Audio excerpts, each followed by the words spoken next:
Hey, good evening, everybody. How are you doing? I want to welcome you to a special edition of Michigan Farm Bureau's virtual hitching post.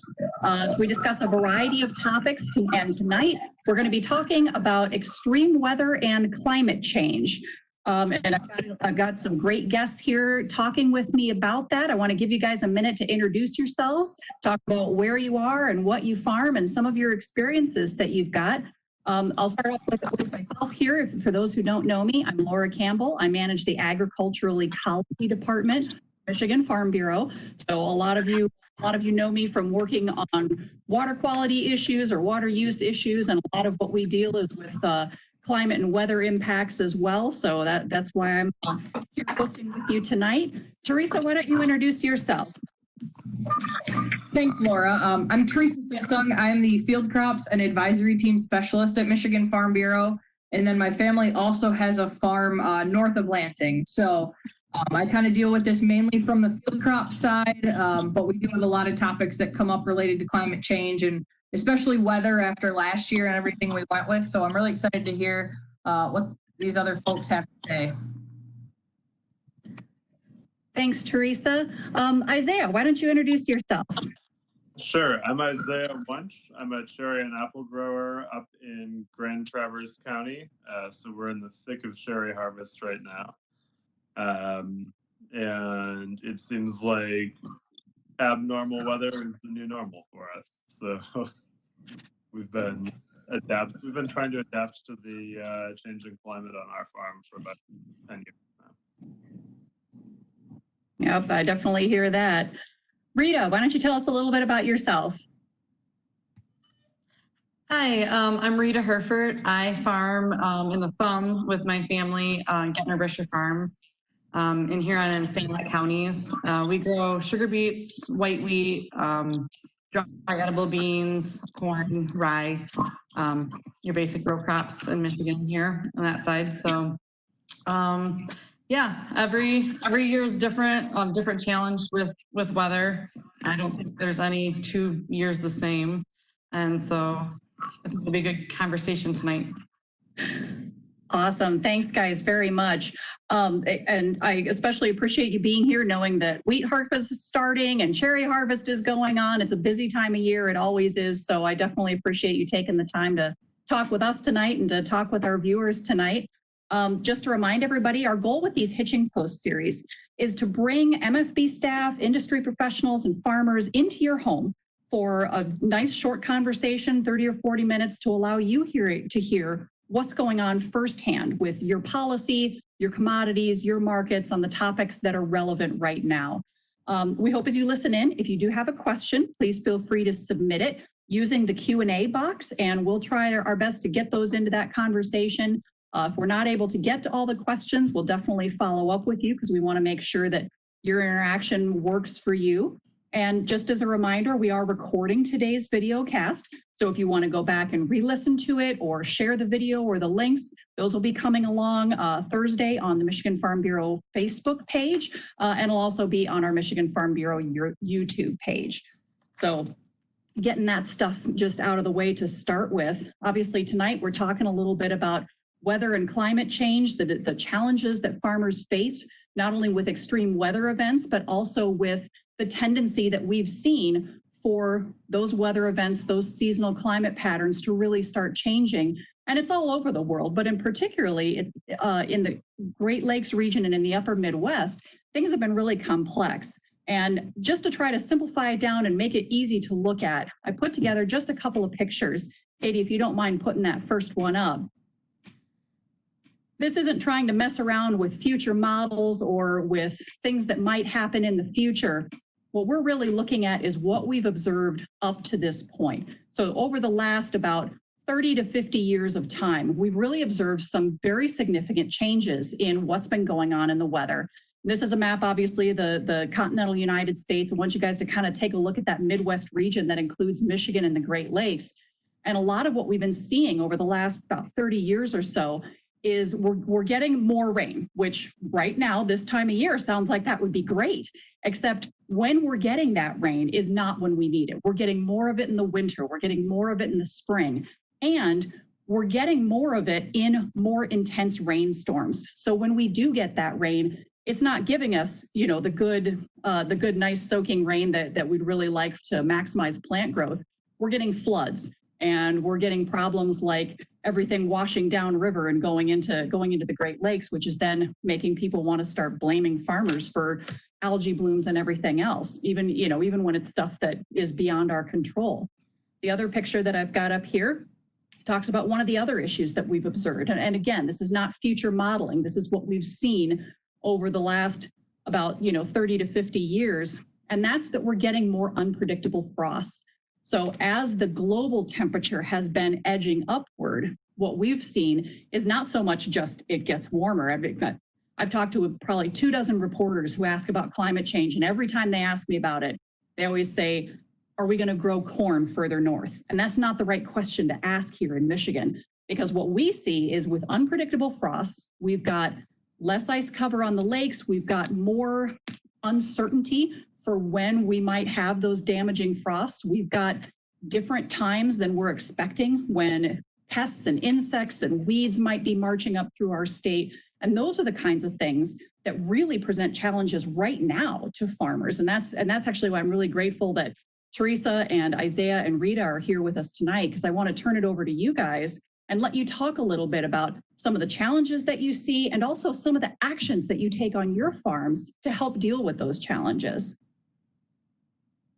Do you want to kick us off, Rita? Yeah, I'll just get my own, you can hear me, right? We're good? Yep, sure can. Yeah, I think, like you said, the unpredictable frost and rain patterns in the spring. This year wasn't too bad of a spring. It was pretty good. We did have some really nice weather in March. We got in and planted some beets, but then it seemed like April was just really cold, like 3 weeks of cold weather. And sugar beets can handle a few days here and there. They've been known to get snowed on, and that's fine. They just keep growing. But that just long period of the spring was pretty hard. And we actually replanted about a third of our beet acreage. So not that we hadn't planted beets that early before, but that just this year we ended up getting, it was really warm for a week or two, and then it was really cold for about 3 weeks in April. Mm-hmm. And on the flip side of that, in the fall, it seems like earlier and earlier in November, we're getting snowstorms and big deep freezes. And the same, I'm going to talk sugar beets again, because that seems to be the crop that affects the most. Once they freeze, they have to be processed right away. They're not necessarily junk, but we can't store them. They get that mushiness, and they are not, don't work for long-term storage. And so that gets into where we need to work really good with our co-op to get those beets processed right away instead of trying to put them into storage. And then that gets into where you're scheduling harvest, you're scheduling delivery, things like that have been what we end up having to do. It gets a little messy, and then you're just out there working in the freezing ice cold. That's no fun. Oh yeah. So things for that we've kind of tried to gain a little control is to figure out how long it's going to take us to harvest our beet crop. How fast can we do it? And then know that it's going to take us X amount of days to harvest. When do we need to start? Do we need more help? Do we need equipment? Just things like that. I think you have to ask yourself and not try to drag out harvest. Obviously things come up, things break down, the weather plays into it, but trying to get a good grasp on what we can do and how fast we can do it, in a timely manner. So, and we're having a longer season, I think, too. We used to, when I was a kid, I remember trying to be done harvesting beets by Halloween. And now it's like we're trying to be done by Thanksgiving. So, times change, I don't know. Yeah, and you talked about the kind of the different changing of when these things are happening in the season. Isaiah, I know you guys are right on the front lines of that too. That you get hit with either a late frost or an early thaw, that can really hammer you guys. Can you talk a little bit about some of the challenges that you guys face, whether it's from frost management or especially with the seasons changing, that sort of timing and severity of pest invasion. And you'll need to unmute yourself there, Isaiah. So thanks, Rita. As a cherry and apple grower, we face climate risks, weather risks throughout our entire growing season. We think that the growing season is starting in April or May when trees are breaking dormancy and getting ready to bloom. A lot of people in the state's agriculture community and in the general public about the frost events basically every decade for the last decades now. So we had a big frost in 2002, a big frost in 2012, and then there was a significant frost event in western Michigan. A lot of the apples, a significant amount of the state's berries have grown. So we've had once in 100 year frosts every 10 years that have substantially reduced the state's cherry crop and taken a bite out of the apple crop. The ways that we manage the spring freeze risk to try to find cherry varieties that break dormancy a little bit later. And I think you're seeing, while our business is focused mostly on cherries, you're seeing a lot of farmers focusing more and more on growing apples because those are a little bit less frost sensitive. The other issues that we face are rainier summers. So if it rains at the wrong time with cherries, they can crack and rot. So we've planted a bunch of different varieties so that we spread out the harvest window by a couple of extra weeks to try to mitigate some of the risk. The downside of that is that when we do have one of those rain events, we probably have one variety that's exposed to it. So we've spread the increased risk of an adverse rain event from about a 3-week period to a 6-week period. So while we don't get hit as hard in a rainy year, typically in almost any given year now, we lose some of the crop to rain. And then the other risk is really hard frost around that Halloween timing. We typically have a gradual cool down up here, but we've been seeing a trend of more of a yo-yo from what feels like late fall to winter in late October or early November. So we've been trying to manage nutrients and water application on the trees to get them hardened off a little bit earlier.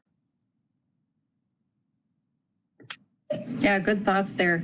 Teresa, you do a lot of work with the commodity groups, and obviously you come from Michigan corn.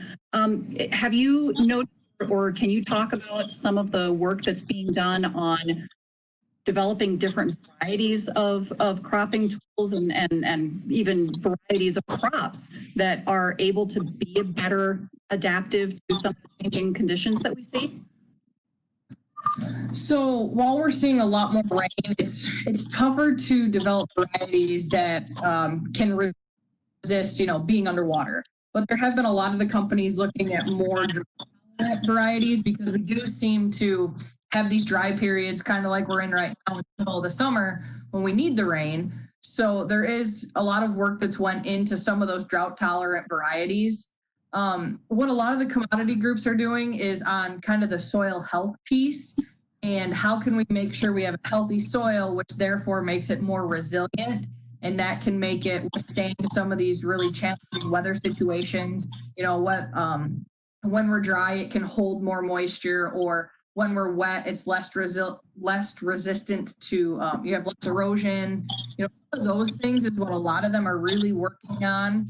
And I think just farmers in general are kind of trying to pay attention to the weather. We sometimes run into challenges of when you say climate change, it throws up red flags for farmers a lot of times. They want to all of a sudden step back and say, no, we're not talking about climate change. So I think if we reframe the discussion a little bit, it's kind of cool to just hear them talk about, well, what are you doing for sustainability, or what are you doing for conservation? Because so many of the practices they're doing for that are really things that would help to mitigate some of these weather risks. They just don't necessarily think of them that way. So when you think about, like a grass waterway, well, that's going to help get water off your field. You're going to have less erosion, but it also has an environmental benefit. Anything that helps with erosion has an environmental benefit.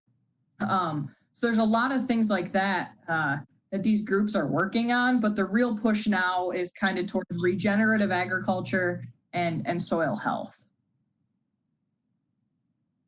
That's a really good point. Rita, Isaiah, can you guys talk a little bit about some of the things that you do to help deal with the challenges that you're seeing on the farm?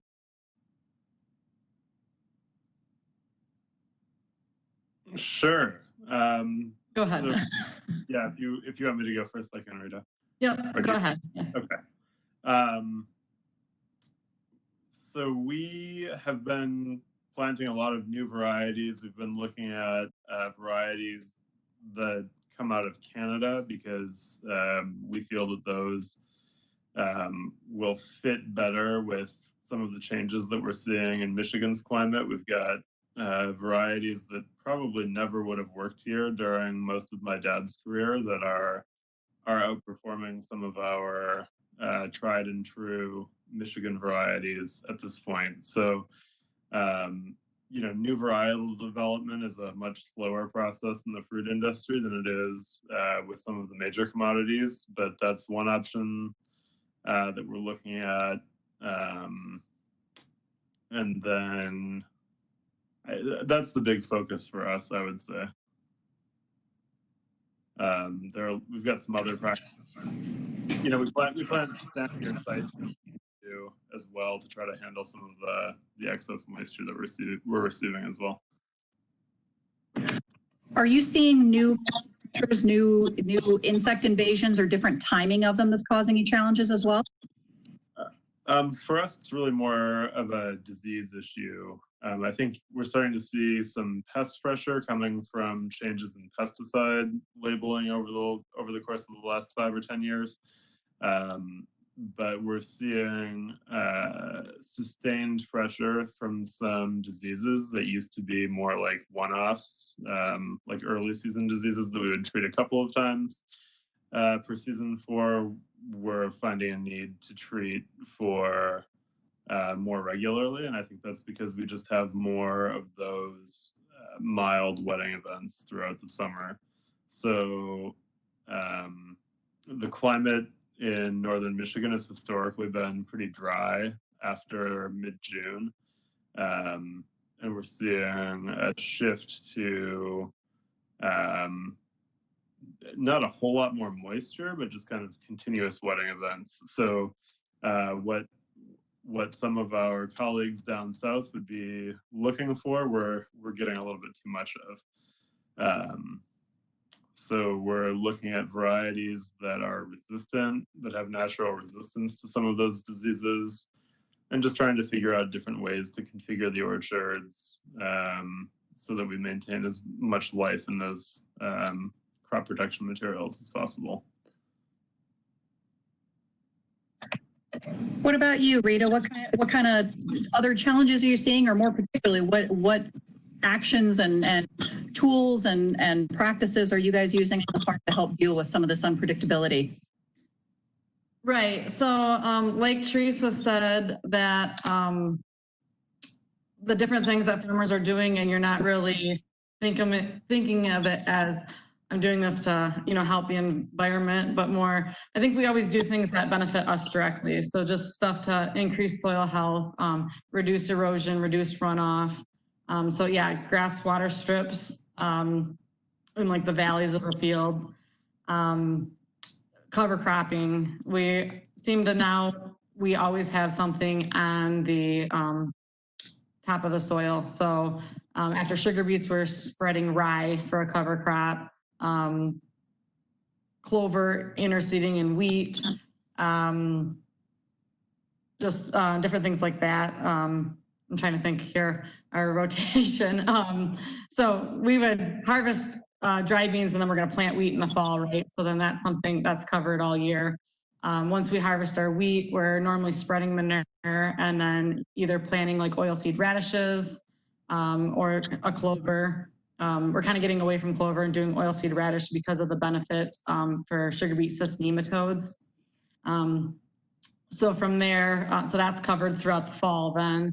And then that would get planted in sugar beets early spring.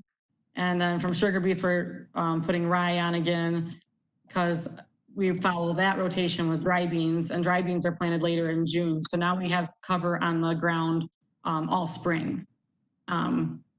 So things like that. And we're also, I guess, in a sustainability program with Kellogg's, if that's something you wanted me to touch base in. So Yeah, absolutely. yeah, so Kellogg's 5 years ago started their Great Lakes Origins project.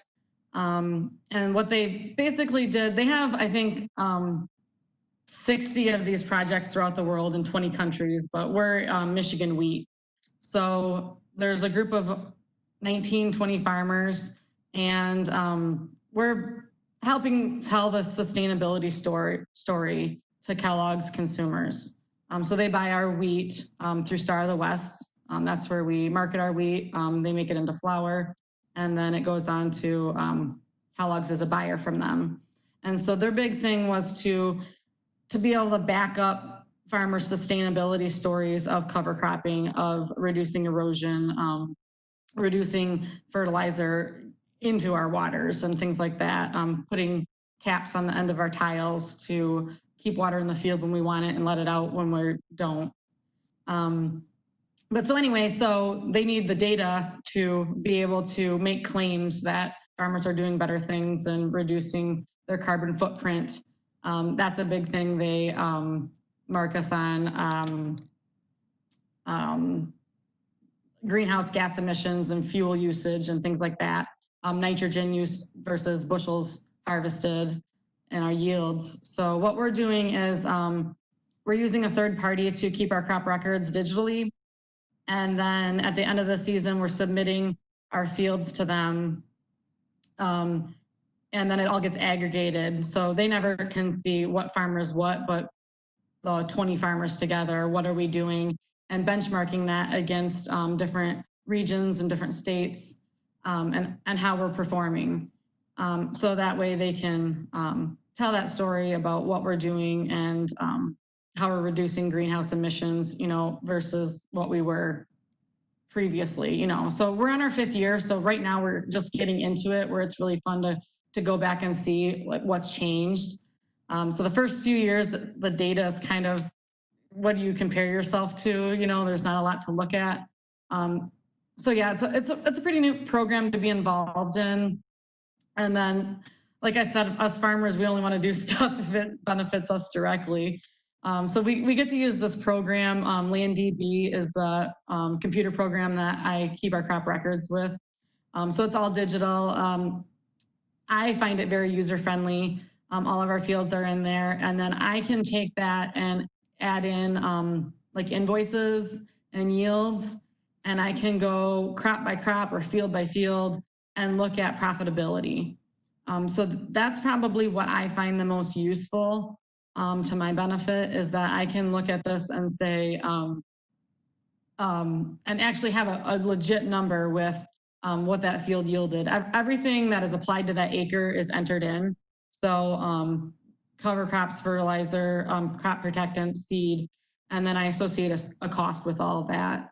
And you can get really detailed and even put in like rent shares and everything. So it's all how you want to make it. It's all private, so that information is just mine, but I can sit down at the end of the season and say, how much money did we really lose, or how much money did we really make, and break it down step by step. And looking at it, and when we sit down as a farm family and review it, I think it's all stuff we kind of know, like, you know what your yields are and what your costs associated are, but you have those answers right there in front of you. So I think it's a great thing. and very useful and really easy to pull up records and data. Yeah, I'm glad you talked about that. We got a question in from the chat, and Isaiah, I think this might be one for you. When we were talking earlier about kind of more unpredictable frosts, the question is, what additional equipment, technology has been developed, and is there anything on the horizon to help combat a late frost in orchards? Sure. We use a couple of different tools. Well, you know, there are a couple of different machines that you can buy, or mechanical solutions to frost issues. You can install frost fans, which are essentially wind turbines that run in reverse. They're like a powered windmill. And the idea of the frost fans is they pull warmer air down from about 60 feet in the air and displace cold air that's settling into the orchards. And then some orchards in Michigan are using sprinkler systems because water actually generates a little bit of heat when it's freezing. So those are kind of the most visible solutions to the frost that you would see.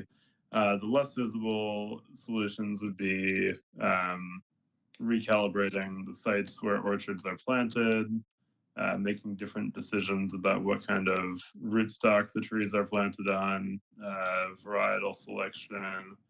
And then there's some early work being done with plant growth regulators to try to rescue particularly apples if they're impacted by a late season frost.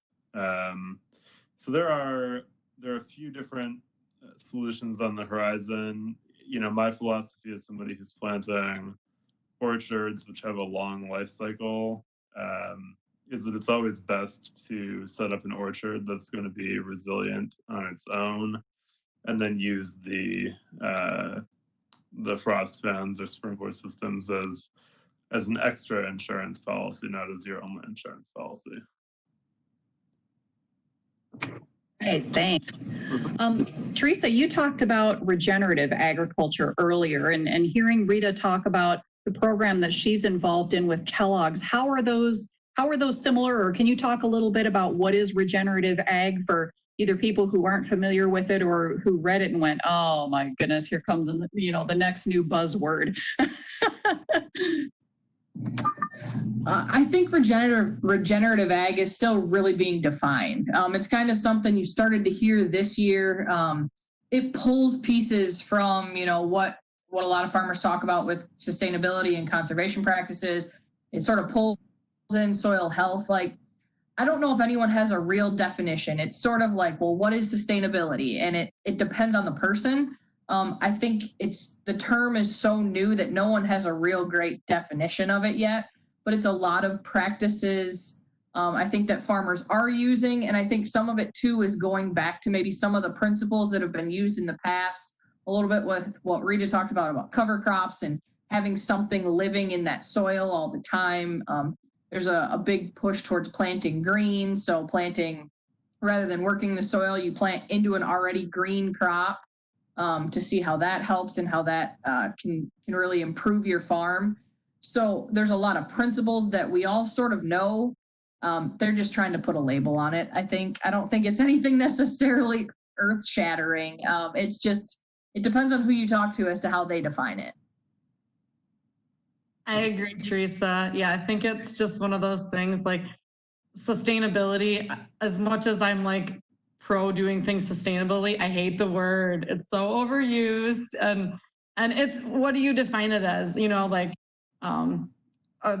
Kellogg's, their sustainability, they have a definition in their company, but on my farm, I would just be, my definition is that my grandkids will be able to farm someday, that I'm taking care of the soil and making a business that somebody can come home to someday, right? But it's a good thing, but all the buzzwords. So let me ask for each of you, and Rita, maybe we can start with you because you already talked a little bit about this. Who are the advisors you go to, or the programs that you use, or some of the technology that you use? You talked about LandDB. You talked about the, the program with Kellogg's. I mean, kind of who and what is your go-to for being able to plan out how you're going to adapt to change and, and be more, I guess, sustainable on your farm for whatever that means? Right. So as far as like using land DV and getting in with Kellogg's, that was just one day I showed up at work and they said, hey, you're going to this meeting. Star of the West, we work closely with them, with their agronomist and their team there. And they were just looking for a group of farmers to be part of this program. So kind of one of those things I got sucked into, but glad I did. I think it's a great thing and enjoy working with them and a lot of new connections there. And getting like Kellogg's CEO out on a farm and things like that has been really fun. As far as trying new things on our farm, I think that is something where you, work with extension, agronomy, staff. And I think it's something you start small. I mean, we've been cover cropping for years and years, but I don't know, we did some strip tillage a few years ago.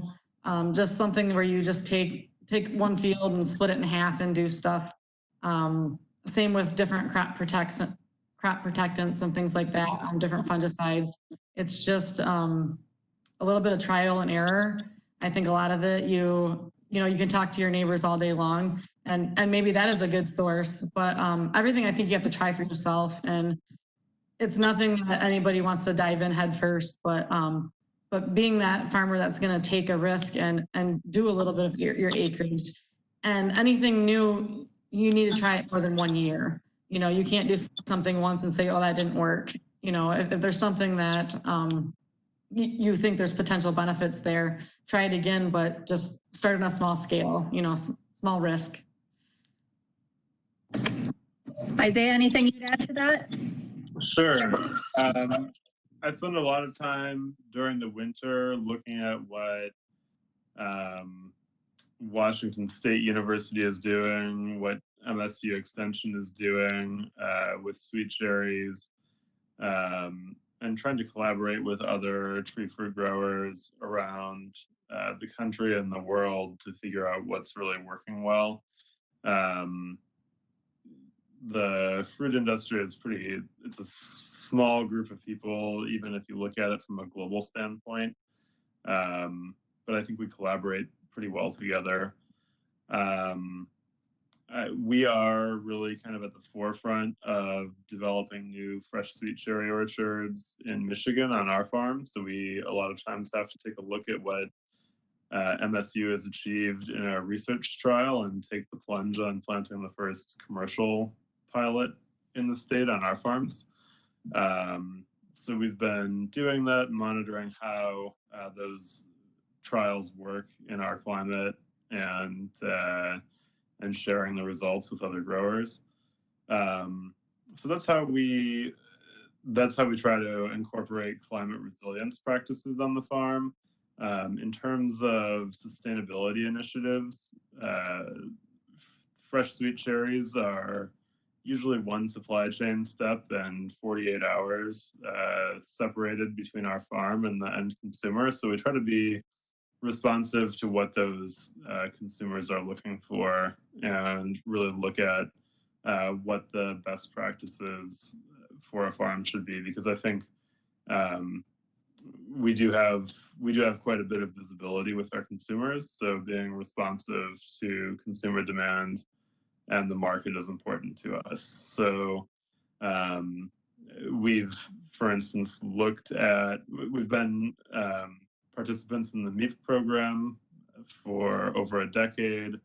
We're looking at adding solar to our fresh cherry packing facility, both for the economic advantage, but also because we think it'll really resonate with that customer base. So just trying to be responsive to consumer demands. Like we know that us adding some solar panels to our packing house isn't going to reverse climate change, but we know that it's what consumers expect these days. good. Well, we're getting lots of good questions in through the chat. One I wanted to address really quickly, and I know we're getting short on time, so I'll answer the next question here real quick and then turn it back to you guys for some final thoughts. And that was a question about that there is a recent push to sequester carbon in the soils through crops to create markets and sell that as a commodity. And the person asked, if we could discuss the potential of carbon sequestration as a commodity and how this will be established. I am aware that there are some private markets that have been developed. They're in a couple of different regions of the state, and they're still kind of being built. This has been a real stop and go sort of industry, because a lot of times what we've seen is those markets collapse because of either a lack of demand or a lack of accountability for how those credits are being created and then are being sold.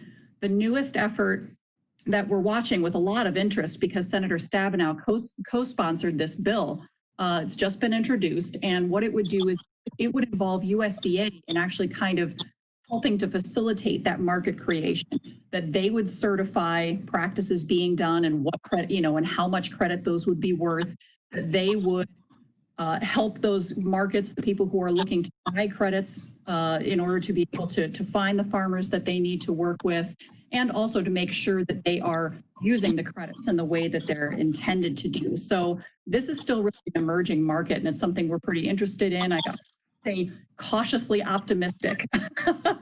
And it was probably best by a farmer that I talked to last fall, said, hey, if somebody's going to get paid to sequester carbon, it might as well be us as the farmers. So I guess just to kind of wrap up, and again, thanks everybody for your questions. We're going to follow up afterwards and try to get to as much of these as possible afterwards. What I'd like to do is if we can wrap up just with some final thoughts from each of you guys. Talk about, with all the challenges out there, and weather and climate change and a non-farming public that that doesn't understand what farmers are trying to do to adapt. How do you stay positive and how do you stay optimistic about running your business? Isaiah, do you want to start?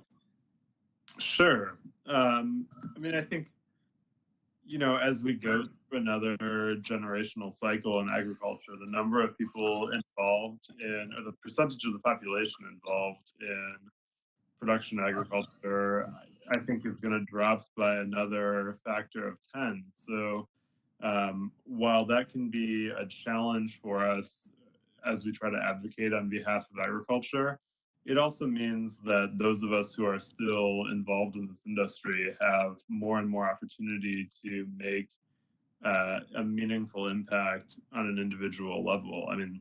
Let's face it, agriculture as an industry has a huge impact on the landscapes all over the country, because we're the ones who are working the land, producing the food. We have the opportunity to sequester that carbon. And I think in our industry, we're always driven to reduce waste and figure out how to do things more efficiently.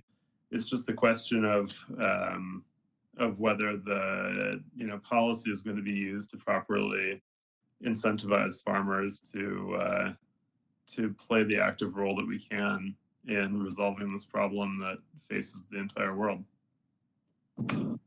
Thanks, Isaiah. Teresa, what about you? Any closing thoughts? How you can stay optimistic with all these changes?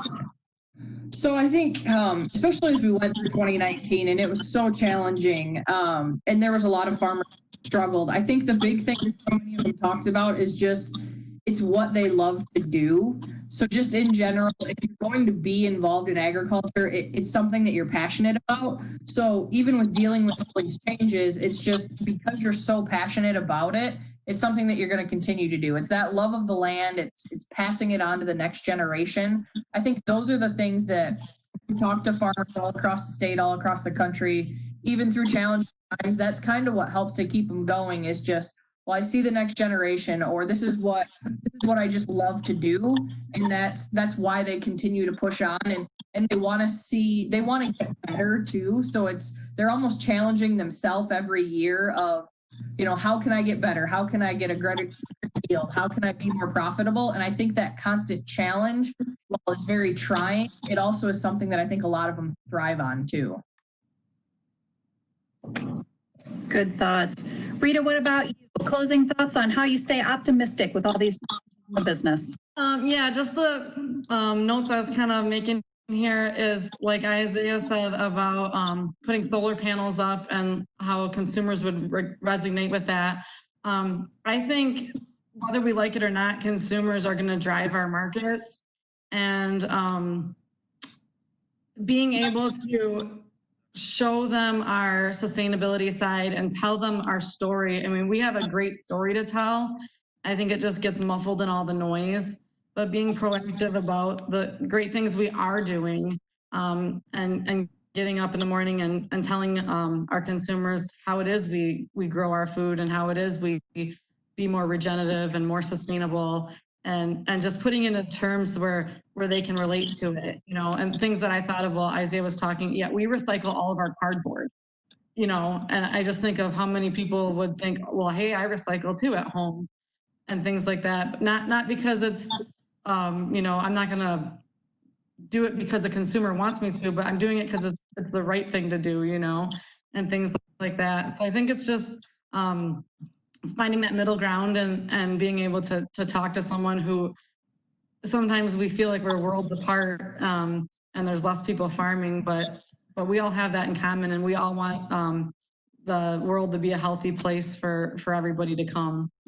And as far as the weather changing and weather patterns, I just think that's something we're going to have to learn to roll with the punches on, and be ready for anything, and prepare ourselves for the next year, I guess. Learn from experience. Awesome. Well, hey, I want to thank you guys, Isaiah, Teresa, Rita. You guys have been great tonight. Thanks for joining us. I especially want to thank our audience. You guys sent great questions, and like I said, we'll work to follow up with you on the questions that you had that we weren't able to get to tonight. Do remember the links for this are going to be shared on Thursday on our Facebook page. So if there were topics that you discussed tonight that you want to share those links. You can go to our events section while you're there on our Facebook page and sign up for the next pitching post series that we'll be doing, which will be coming up in a couple of weeks. And also, don't forget, there's a quick survey after this broadcast is over. We hope that everybody takes a minute to fill it out. That's a great place to ask additional questions if you have any, or request information, bring up future topics that you want to talk about, or even just help get connected with your County Farm Bureau office. So again, thanks everybody, and I hope you enjoy the rest of your evening. Have a great night.